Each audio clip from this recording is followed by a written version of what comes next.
Hello बच्चों, welcome back to DPS classes. इस video में मैं आपको क्लास 12th का पेपर करवाने वाला हूं जो कि मैथमेटिक्स का है। पार्ट 3 वीडियो है जो कि हम करवा रहे थे। जो क्वेश्चन पेपर करवा रहे थे 22-32, जो सेट नंबर सी था, उसकी थर्ड वीडियो है। पहली वीडियो में हमने सारे के सारे एमसीक्यू करवा दिए थे आपको क्वेश्चन के। ठीक है ना। जितने भी सेक्शन ए है वो सारे के सारे एमसीक्यू हमने पार्ट ए में करवा दिए थे। अगर आपने नहीं देखा तो देखना जरूर। और पार्ट सेकंड में हमने आपको सेक्शन बी करवा दिया था जो कि आपके 2 मार्क्स वाले क्वेश्चन थे। ठीक है ना। ये सारे क्वेश्चन हमने पार्ट 2 में करवा दिए। आज की क्लास में हम करवाने वाले हैं सेक्शन सी। सेक्शन सी जो कि आपके 3 मार्क्स वाले क्वेश्चन है। ठीक है। काफ़ी क्वेश्चन है, देख सकते हैं। 26वां है, फाइंड करना है इसमें इंटरवल कि कहाँ पर इंक्रीजिंग डिक्रीजिंग है, इसको इवेल्युएट करना है, इसको भी इवेल्युएट करना है। और इसमें डी अपॉन डी एक्स निकालना है। ये आपका वेक्टर का क्वेश्चन है जो कि यूनिट वेक्टर निकालना है कब, परपेंडिकुलर टू ईच अदर वाला। फिर ये वाला कंसेप्ट करना है आपको। और देन फिर एक क्वेश्चन है ये वाला इनवर्स ट्रिग्नोमेट्री का। ठीक है, इंपॉर्टेंट क्वेश्चन है। और फिर एक मैट्रिक्स का क्वेश्चन आपको दे दिया है जिसमें इक्वेशन की यूज से आपको ए इनवर्स फाइंड करना है। ये बहुत ही इंपॉर्टेंट क्वेश्चन है, ज़्यादा से ज़्यादा पेपर में आ सकता है ये। ठीक है। तो चलिए स्टार्ट करते हैं आज की क्लास को इन क्वेश्चनों के साथ। देखिए पहला क्वेश्चन है आपके पास। देखिए पहला क्वेश्चन है इसके अंदर 26, जो कि कह रहा है फाइंड द इंटरवल। इंटरवल निकालना है आपको, किस चीज़ का इंटरवल निकालना है, इंक्रीजिंग और डिक्रीजिंग का। तो देखो इंक्रीजिंग और डिक्रीजिंग निकालने के लिए सबसे पहले आपको फंक्शन को क्या करना पड़ता है, डेरिवेटिव करना पड़ता है। और आपको दे रखा है कि एक्स की जो वैल्यू है बिलोंग्स टू 0 to π/2 है, यानी कि 0 से लेकर 90 के बीच में आपके पास ये इंटरवल निकल के आएंगे। ठीक है। तो करते हैं। सबसे पहले आपके पास क्या दे रखा है, फंक्शन दे रखा है एफ एक्स, दे रखा है sin 3x। इसका डेरिवेटिव करेंगे तो sin 3x का क्या हो जाएगा, cos 3x। और 3x का दोबारा से करेंगे तो 3 आ जाएगा। ठीक है। देन फिर क्या करते हैं कि एफ डैश एक्स की वैल्यू को 0 मानते हैं। एफ डैश एक्स को क्या मानते हैं आप, 0 मानते हैं। ठीक है। 0 मान के x की वैल्यू आ जाएगी तो इसको 0 रखेंगे। 3 cos 3x। ठीक है। तो 3 जो है वो 0 के नीचे चला जाएगा, वो 0 हो जाएगा और ये हो जाएगा cos 3x। अब देखो आपको ये देखना है कि cos की वैल्यू 0 कब कब होती है। cos की वैल्यू 0 कब कब होती है, cos की वैल्यू 0 होती है एक तो 90 डिग्री पर। दूसरा cos की वैल्यू 0 होती है cos 3π/2 पर। ठीक है।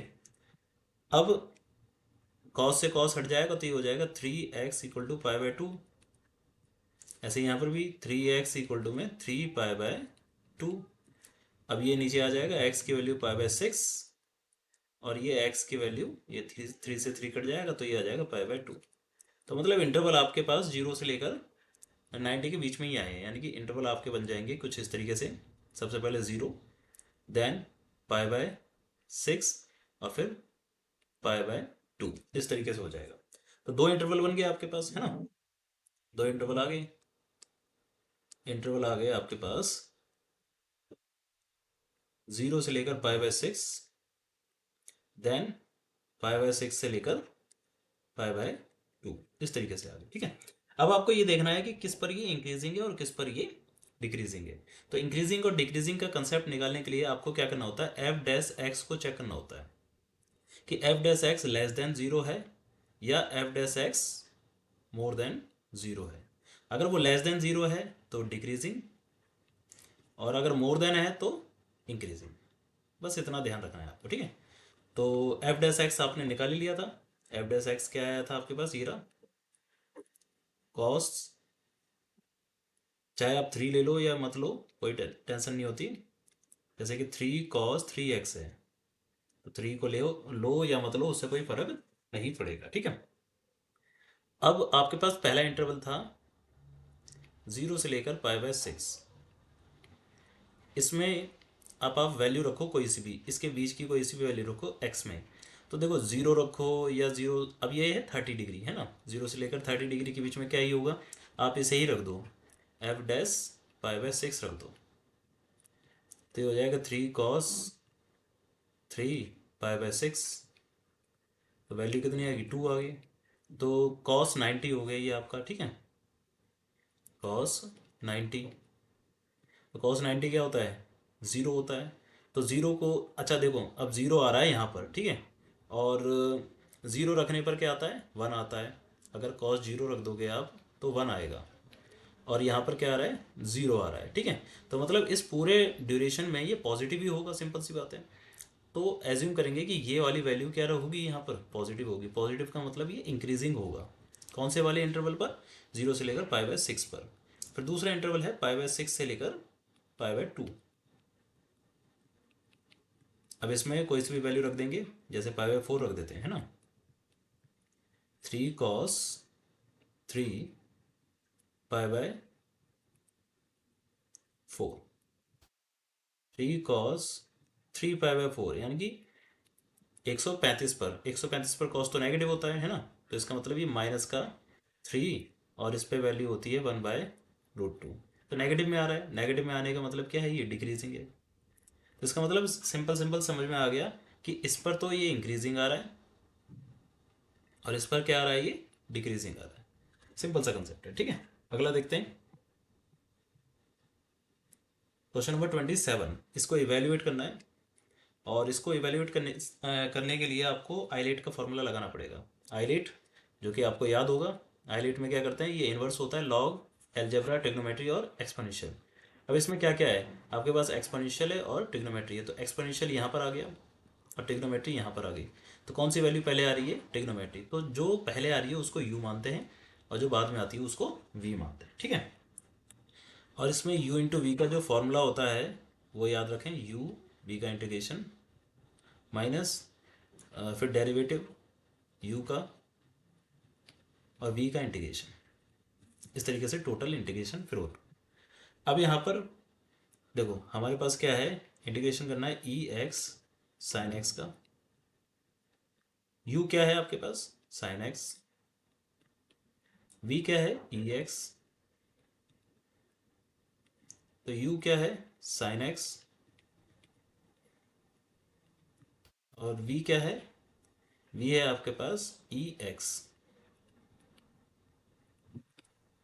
तो ये हो जाएगा साइन एक्स इंटू में ये होता है आपके पास, अच्छा ये तो हम आई लेके चल लेते हैं, ठीक है।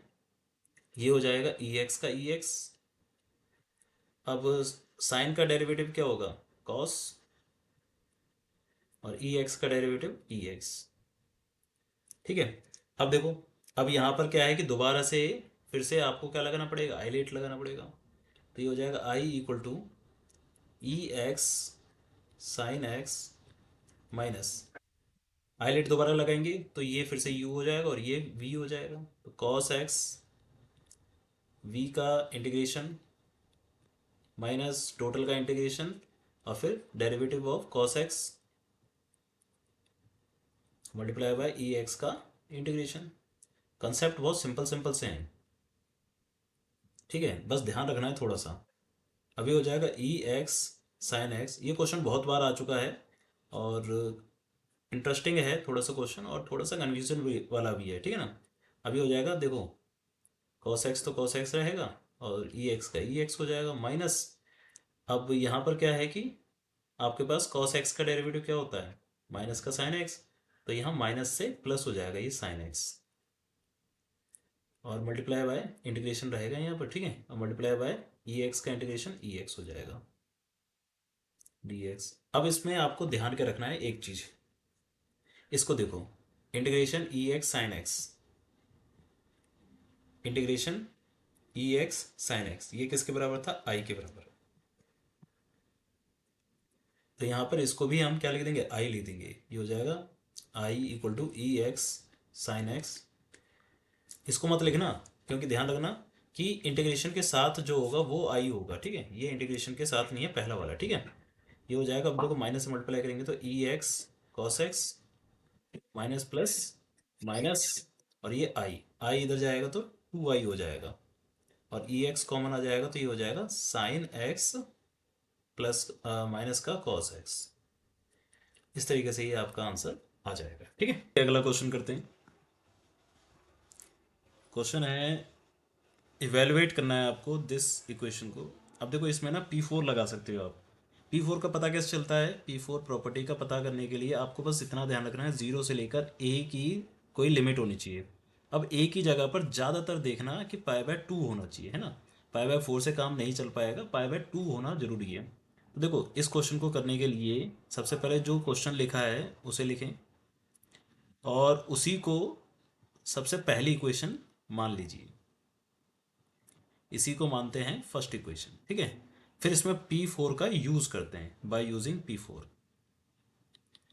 बाय यूजिंग P4 आई को साथ में रखें, क्योंकि आई को रखना पड़ता है, इसमें दोनों को जोड़ना पड़ता है, ठीक है। फिर करना क्या होता है इसमें, जो x है उसकी जगह पर आपको रखना होता है 90 - x, ठीक है। और उसके बाद ये हो जाता है आपके पास 0 से लेकर पाई/2 1/1 plus cot 90 - theta equal to tan theta, ठीक है। इस तरीके से ही हो जाएगा, ठीक है। अब इसको मान लेंगे इक्वेशन नंबर 2। अब दोनों को क्या करना होता है, प्लस करना होता है, फर्स्ट प्लस सेकंड। तो देखो आई और आई को जोड़ोगे तो ये आ जाएगा 2i। लिमिट रहेगी 0 से लेकर पाई/2, और एक तरफ है 1/1 प्लस रूट कॉट, और एक तरफ है 1/1 प्लस रूट 10, ठीक है। दोनों को प्लस कर रहे हैं। अब प्लस देखो, प्लस करते समय ना, अभी तो एलसीएम अलग अलग है, तो क्या करो कि एलसीएम सेम लाने की कोशिश करो, और उसके लिए आप इसको थोड़ा सा ओपन करेंगे। जैसे कि कॉट एक्स को क्या लिख सकते हैं, कॉट एक्स को लिख सकते हैं रूट कॉस अपन में रूट साइन। ऐसे इसको भी 1 plus root sine root cos. अब इसका जब आप एलसीएम लोगे, यानी कि इसका, इस पहले वाले का एलसीएम लेंगे, साइन इधर चला जाएगा और फिर नीचे वाला साइन ऊपर चला जाएगा। ऐसे इसके साथ भी होगा। तो ये हो जाएगा आपके पास 2i इक्वल टू इंटीग्रेशन 0 से लेकर पाई/2, और ये हो जाएगा रूट साइन एक्स अपॉन में रूट साइन एक्स प्लस का root cos x plus root cos x upon में root cos x plus root sine x dx। 2i equal to integration 0 से लेकर पाई/2। अब देखो एलसीएम लेंगे, दोनों का सेम आ गया ना एलसीएम, तो दोनों का सेम एलसीएम आ जाएगा, तो ये हो जाएगा root sine x plus root cos x. ऊपर भी सेम रहेगा, root sine x plus root cos x. अब दोनों की वैल्यू क्या आ गई, सेम आ गई, न्यूमरेटर की भी और डिनोमिनेटर की, कट जाएगा ये। तो क्या आ गया आपके पास, 2i इक्वल टू 0 से लेकर पाई/2 और 1 dx। 1 का इंटीग्रेशन क्या होता है, x। अब सबसे पहले पाई/2 रखेंगे, तो 2i इक्वल टू में पाई/2 और फिर देन 0 रखेंगे, तो पाई/2 ही आ जाएगा। तो ये हो जाएगा 2i इक्वल टू पाई/2। तो i की वैल्यू क्या आ जाएगी आपके पास, पाई/4 यूनिट। तो इस तरीके से ये आपका आंसर कंप्लीट हो जाएगा, ठीक है। सिंपल सा क्वेश्चन था, थोड़ा सा लेंथी हो गया, ठीक है। बाकी आप एक दो स्टेप इसमें जल्दी जल्दी काट के कर सकते हैं, ठीक है। अगला देखते हैं, क्वेश्चन नंबर 28।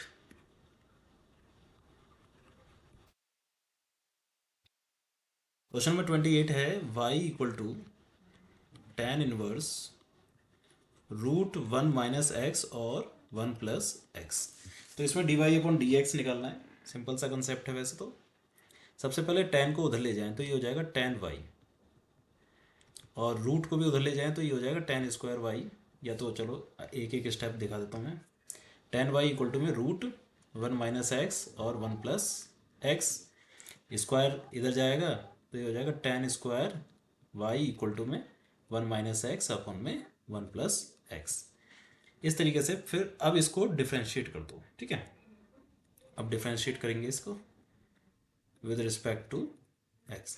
तो tan² y का क्या हो जाएगा, 2 tan y, ठीक है। पहले तो पावर का हो गया, फिर tan y का हो जाएगा sec² y, और फिर y का हो जाएगा dy अपॉन में डी एक्स, हमें d y upon d x find करना है।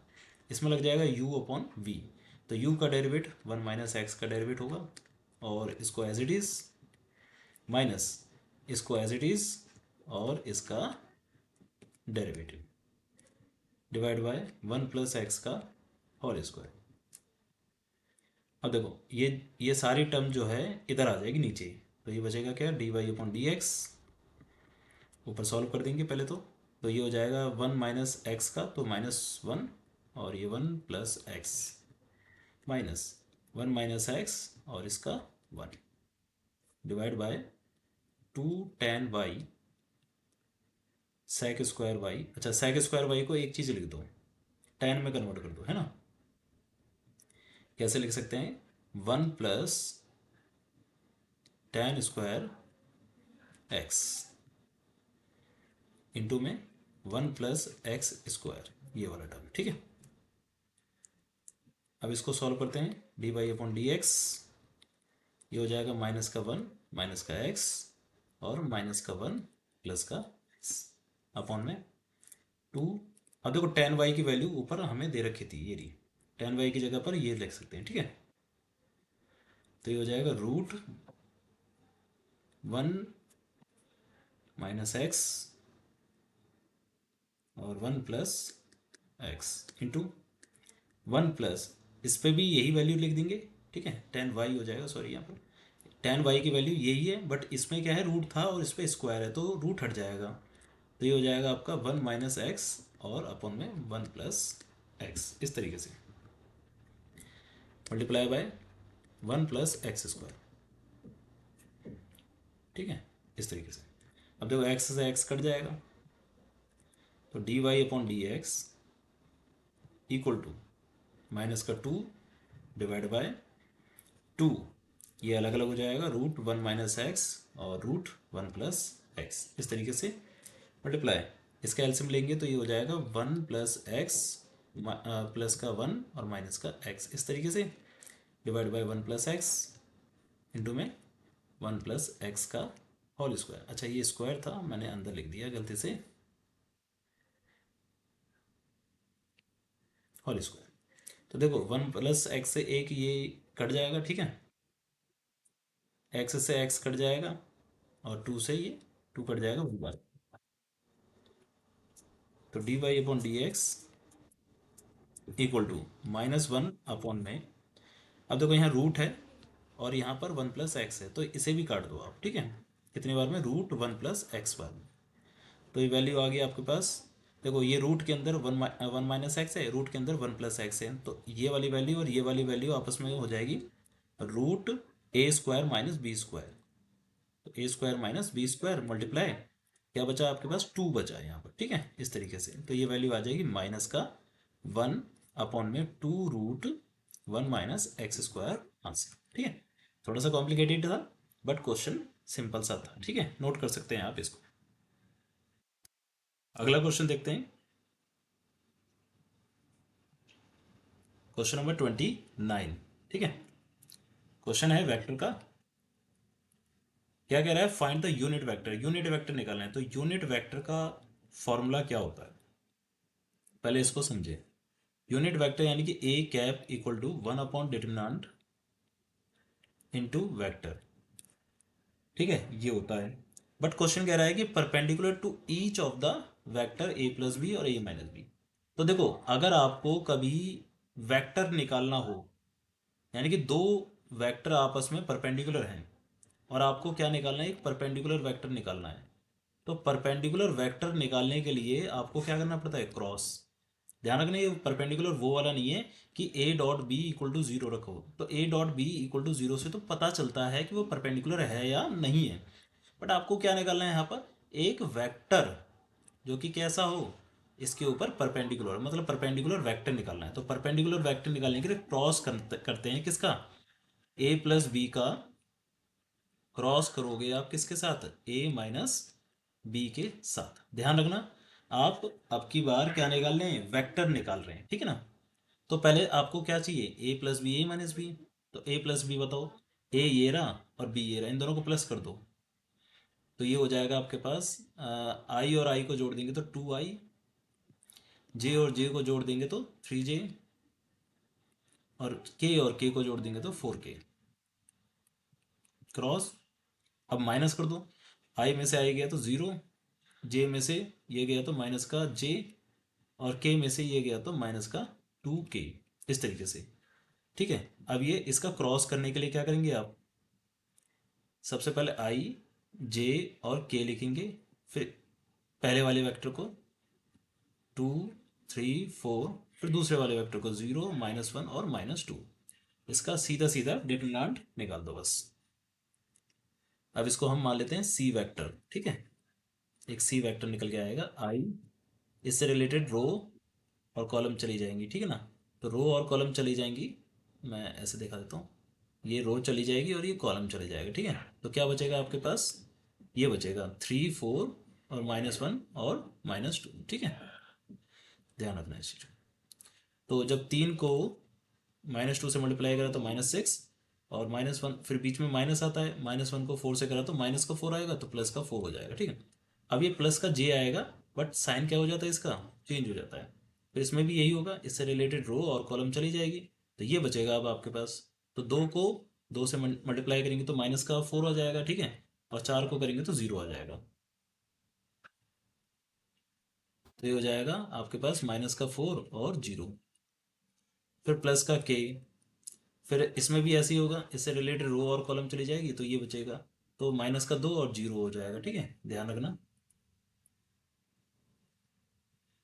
माइनस का 2 और 0 हो जाएगा। ठीक है, तो सी वेक्टर आ जाएगा आपके पास, इसको माइनस करेंगे तो माइनस का 2i, और प्लस का 4J, और माइनस का 2K।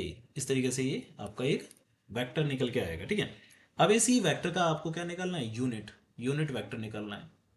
अब इसका यूनिट वेक्टर निकालना है। ठीक है, ध्यान रखना, मैं फिर से बता रहा हूँ कि क्वेश्चन में बच्चे को कंफ्यूजन होती है कि क्रॉस कब निकालें। तो क्रॉस तब निकालना है जब आपको किसी भी दो वेक्टर का परपेंडिकुलर वेक्टर चाहिए। ठीक है ना, किसी भी दो वेक्टर का एक परपेंडिकुलर वेक्टर चाहिए तो उसको क्रॉस करना पड़ेगा आपको। ठीक है, अब आप इसका यूनिट वेक्टर निकालने के लिए क्या करोगे, 1 सी का डिटरमिनेंट, सॉरी सी का मैग्नीट्यूड और सी का वेक्टर। तो सबसे पहले सी का मैग्नीट्यूड निकालते हैं। फॉर्मूला होता है √a² यानी कि 4 + 16 + 4, इस तरीके से हो जाएगा, तो ये हो जाएगा 24। 24 को क्या लिख सकते हैं, 2√6। ठीक है, तो अब सी वेक्टर है हमारे पास, माइनस का 2i, प्लस का 4J, और माइनस का 2K। ठीक है, इस तरीके से, और डिवाइड बाय 2√6, सबको अलग अलग कर दो, -2 अपॉन में 2√6i, प्लस 4 अपॉन में 2√6j, और माइनस का 2K अपॉन में 2√6। जो जो कट रहा है काट दो, ये कट जाएगा, ये कट जाएगा 2 बार में, और ये इससे पूरा पूरा कट जाएगा। तो ये आ गया आपके पास सी कैप यानी कि यूनिट वेक्टर, -1 अपॉन में √6i, प्लस 2 अपॉन में √6j, और -1 अपॉन में √6k। ठीक है, यानी कि अगर आप इसका अगर मैग्नीट्यूड निकालोगे तो आपके पास क्या निकल के आएगा, 1 निकल के आएगा। ठीक है, क्योंकि देखो 1 4 और 1 6 होता है ना, नीचे भी 6 है, तो वैसे ही वैल्यू कट जाएगी। ठीक है, तो इस तरीके से आपने क्या निकाल दिया इसमें, यूनिट वेक्टर। ठीक है, ध्यान रखना क्वेश्चन सिंपल सा है, ज़्यादा कुछ इसमें नहीं था। ठीक है, अगला क्वेश्चन करते हैं, क्वेश्चन नंबर 30।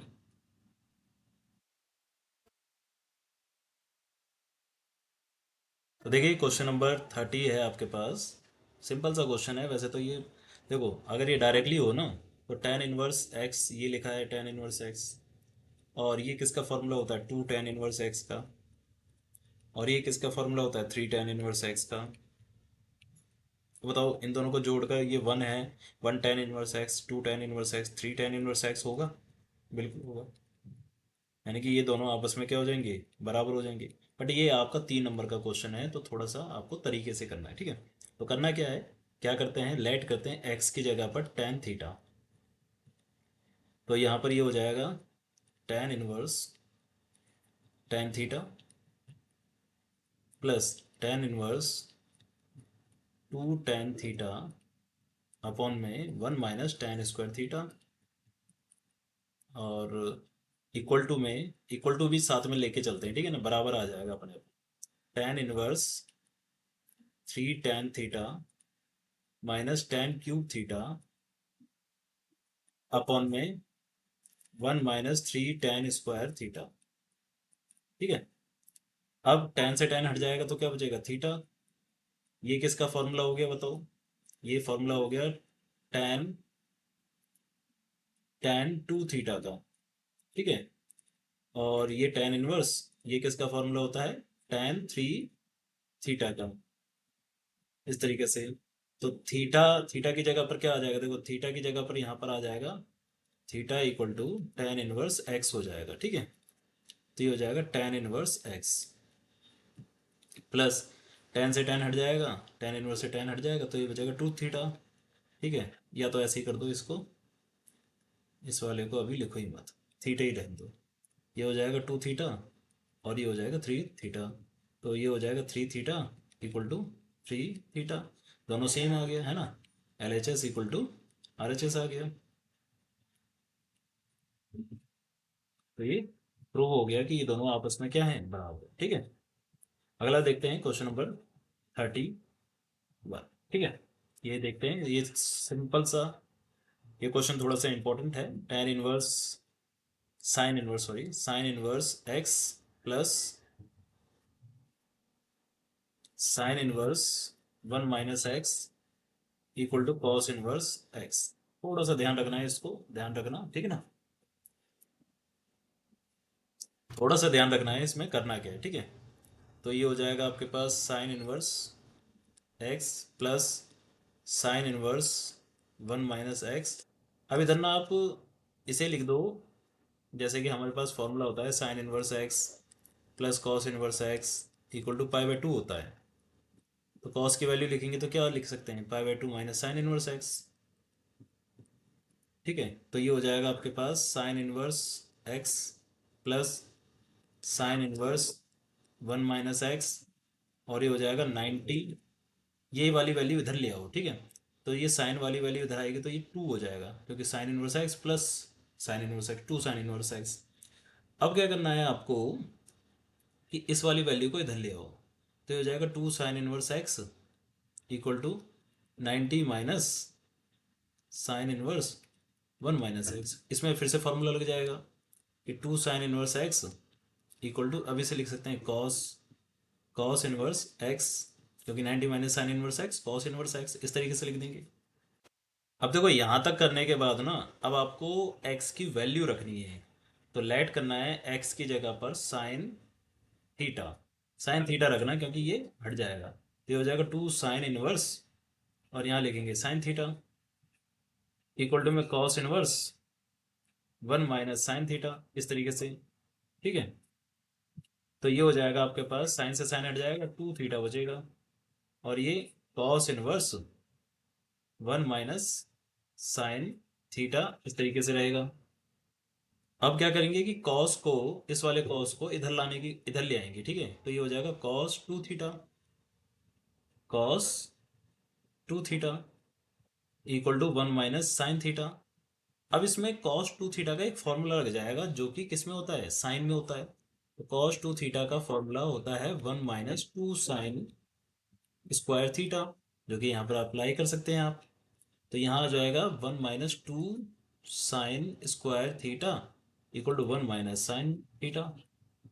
1 से 1 कट जाएगा, क्या माइनस से माइनस भी कट जाएगा, तो ये बचेगा 2 साइन² theta equal to sine theta. अब साइन को इधर लाएंगे, साइन से साइन मत काटना, साइन को इधर लाएंगे तो ये हो जाएगा 2 साइन² theta minus sine theta equal to 1। Sine common आ जाएगा, क्या हो जाएगा 2 साइन थीटा -1 इक्वल टू में, सॉरी यहाँ 0 बचेगा, 0 आ जाएगा। ठीक है, तो एक बार साइन थीटा इक्वल टू 0 हो जाएगा, एक बार 2 साइन थीटा -1 इक्वल टू 0 हो जाएगा। तो थीटा की वैल्यू क्या आ जाएगी, साइन 0 कब होता है, यानी कि 0 पे ही होता है, साइन 0 डिग्री होता है, 0 हो जाता है। और ये हो जाएगा साइन थीटा इक्वल टू 1/2। तो साइन की वैल्यू 1/2 कब होती है, सीधा सीधा लिख देते हैं, साइन की वैल्यू 1/2 होती है 30 डिग्री पर, यानी कि पाई/6 पर। तो थीटा की वैल्यू तो ये आ गई, बट थीटा की जगह पर हमने क्या माना था, देखो थीटा की जगह पर हमने माना था sine theta equal to x था, हमें एक्स की वैल्यू निकालनी थी यहाँ पर, ठीक है ना। तो sine theta equal to x था, या तो आप यहीं पर कर दो, देखो यहाँ पर इस सिंपल सा कर सकते हैं इसको। थीटा की वैल्यू निकालने से अच्छा क्या है,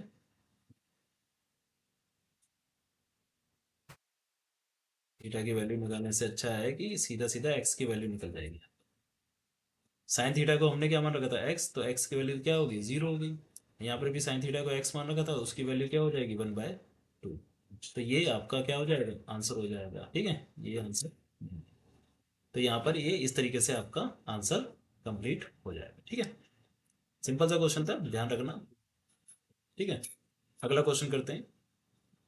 अगला क्वेश्चन देखिए, क्वेश्चन नंबर 31 है, इंपॉर्टेंट क्वेश्चन है, ठीक है। क्वेश्चन कह रहा है कि आपको शो करना है, क्या शो करना है, कि एक मैट्रिक्स ए है और सेटिस्फाई करना है पहले तो ए स्क्वायर माइनस 4a प्लस आई में, और फिर इसके बाद आई जो है एक आइडेंटिटी मैट्रिक्स है, इससे कोई मतलब नहीं है, और एक ज़ीरो मैट्रिक्स है आपके पास, ज़ीरो, ठीक है, यानी कि एक ज़ीरो मैट्रिक्स है 2 × 2 का, इससे भी कोई मतलब नहीं है। फिर बाद में आपको सेटिस्फाई, इसको इक्वेशन को सेटिस्फाई करने के बाद आपको इक्वेशन को क्या करना है, यूज कर कर ए इनवर्स की वैल्यू फाइंड करनी है, ठीक है। तो देखो ये वाला कंसेप्ट बहुत आता है पेपर में, ठीक है। इसमें 3 नंबर का आ रहा है, 5 नंबर का भी आ सकता है, अगर ये थोड़ा सा 3 × 3 का मैट्रिक्स बन जाए तो कंसेप्ट सेम रहेगा, 3 × 3 का मैट्रिक्स बना देंगे, ठीक है। तो देखो कैसे करना है, पहले तो आपको ए स्क्वायर माइनस 4a प्लस आई में इसको सेटिस्फाई करना है, तो सबसे पहले ए स्क्वायर चाहिए आपको, है ना। तो ए स्क्वायर का मतलब होता है a × a। तो ए आपके पास है 2 3 1 2, और ये भी है 2 3 1 2। इसको मल्टीप्लाई करने के लिए रो को कॉलम से मल्टीप्लाई करते हैं, ठीक है। तो 2 को 2 से करेंगे तो 4, प्लस 3 को 1 से करेंगे तो 3, इस तरीके से ये पहला एलिमेंट आ जाएगा। फिर ऐसे ही इस 2 और 3 को 3 और 4 से, मतलब पहले इससे फिर इससे, फिर 2 को 3 से करेंगे तो 6 आ जाएगा, प्लस 3 को 2 से करेंगे 6, ये भी। फिर नीचे वाले को करते हैं, 1 को 2 से तो 2, 2 को 1 से 2, इसी तरीके से 1 को 3 से 3, और ये 4, ठीक है। अगर आपका आंसर सही होगा तो ये सेटिस्फाई हो जाएगा, ठीक है। तो ये हो जाएगा 7 6 12 और 7, ये आ गया है ना। तो यहाँ पर रख देंगे 7 12 6 7 माइनस 4a का मतलब है a को 4 से मल्टीप्लाई कर देंगे सबको, तो मल्टीप्लाई करेंगे तो ये 8 हो जाएगा, ये 4 हो जाएगा, ये 12 हो जाएगा, और ये 8 हो जाएगा। आई का मतलब है आइडेंटिटी मैट्रिक्स 1 0 0 1, इक्वल टू 0 का मतलब है 0 0। अब देखो ध्यान से रखना, पहला एलिमेंट देखो 7 है, इधर क्या है -8, और इधर क्या है +1, ये हो गया, ठीक है। अब दूसरा एलिमेंट देखो 12, फिर इधर -12, ठीक है, और इधर तो 0 है। वैसे ही 6 -4, और 6 - 4, ये आपका थोड़ा सा यहाँ गलती होगी, 2 + 2 आपका यहाँ पर 4 ही आएगा, ठीक है, यहाँ गलती से हमने 6 लिख दिया, तो ये 4 आएगा। देखो ऐसे अगर आपकी कोई गलती होगी तो इसमें आपको समझ में आ जाएगी। तो ये हो जाएगा आपका 4, 4 - 4 0 हो जाएगा, फिर 7 - 8 और प्लस का 1, इस तरीके से इक्वल टू 0 0 आना चाहिए, और 0 0 आ रहा है, देखो। अब आप इसको सॉल्व करोगे ना, तो ये हो जाएगा 7 - 8 -1, और ये 0। तो 12 में से 12 गया तो 0, 4 में से 4 गया तो 0, और इसमें से भी ये गया तो आपका 7 + 1 8 हो जाएगा, 8 में से 8 गया तो 0, तो ये सेटिस्फाई हो गया आपका, ठीक है। तो इसके बाद अब आपको क्या करना है कि आपको ए इनवर्स फाइंड करना है। तो ए इनवर्स को फाइंड करने के लिए आपको इक्वेशन का यूज़ करना है। तो इक्वेशन क्या थी आपके पास, देखो इक्वेशन थी a² -4a प्लस का आई इक्वल टू 0, ये था आपके पास, ठीक है। अब इसमें क्या करना है कि आई को सबसे पहले इधर ले आओ, ठीक है, इस तरफ लाओ। तो a² माइनस का 4a इक्वल टू में माइनस का आई, इस तरीके से हो जाएगा। अब आपको ध्यान रखना है कि आई और ए को मल्टीप्लाई करके ए आएगा, ठीक है, और आई और ए इनवर्स को भी मल्टीप्लाई करके ए इनवर्स आएगा, और ए इनवर्स को मल्टीप्लाई कर कर आई आएगा। ये कंसेप्ट ध्यान रखना है। फिर ए इनवर्स से बोथ साइड आपको मल्टीप्लाई करना है, ठीक है। ए इनवर्स से बोथ साइड क्या करना है आपको, मल्टीप्लाई करना है, ठीक है।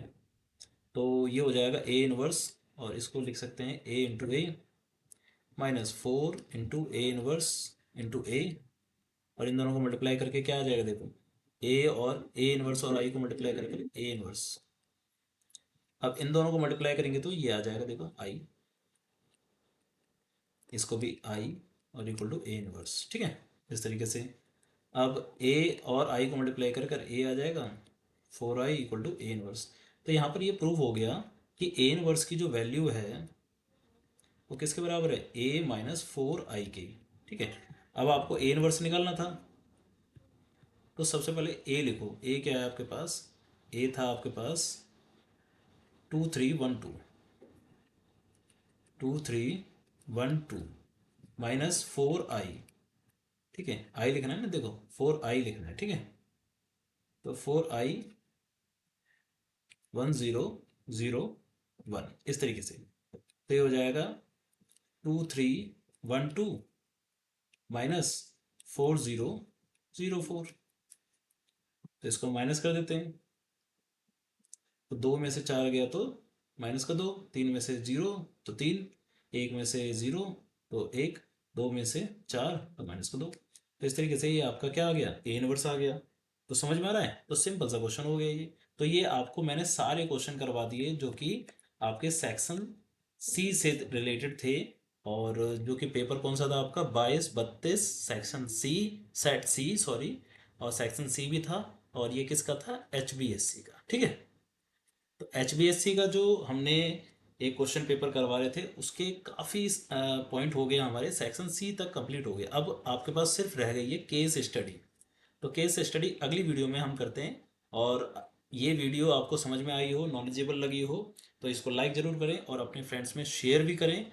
और चैनल को सब्सक्राइब करें ताकि अगली वीडियो आपको टाइम टू टाइम मिल जाए। तो चलिए मिलते हैं फिर अगली क्लास में।